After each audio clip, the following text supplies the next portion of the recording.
Hello, ओम नमः शिवाय. आज महाशिवरात्रीनिमित्त मी तुम्हाला घेऊन जाणार आहे एका जागृत व निसर्गरम्य ठिकाणी असलेल्या एका शिवमंदिरमध्ये.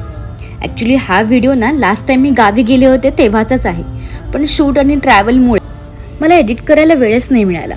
असो, आपण व्हिडिओ स्टार्ट करू. सकाळी साधारण 7 ते 7:30 वाजता आम्ही शाहूवाडी मलकापूरवरून निघालो. आता तुम्ही पाहू शकता वाटेत एवढं छान मस्त धुकं पडलंय, त्यामुळे प्रवासाचा आनंद घेत आम्ही साधारण 1.5 तासामध्येच या ठिकाणाला येऊन पोहोचलो. तर हे मंदिर आहे रत्नागिरी जिल्ह्यातील आणि संगमेश्वर तालुक्यातील मारळ या गावात. मारळ गावचा ईश्वर म्हणूनच या देवस्थानाला मार्लेश्वर असं म्हणतात. पायथ्यापासून साधारण 300 ते 400 पायऱ्या चढून मुख्य मार्लेश्वराच्या मंदिरात जावं लागतं. मंदिराच्या आसपास माकडांची गर्दी पाहायला मिळते, त्यामुळे त्यांच्यापासून थोडं जपून. हे मंदिर एका गुहेत स्थित आहे. मंदिराचा गाभा गुहा स्वरूपाचा आहे.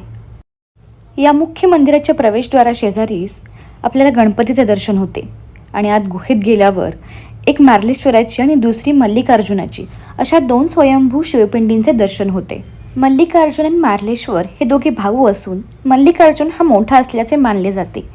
या काळोख्या गुहेत कायम अंधार असतो. फक्त पिंडीसमोर लावलेल्या समय आणि निरांजनाचा मंद उजेड असतो.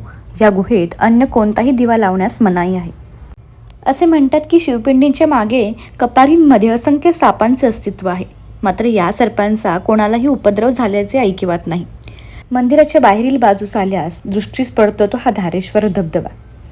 सह्याद्रीच्या कड्यावरून कोसळणारा हा धबधबा पुढे बाव नदी म्हणून वाहू लागतो. पावसाळ्यात हे दृश्य अतिशय मनमोहक असते.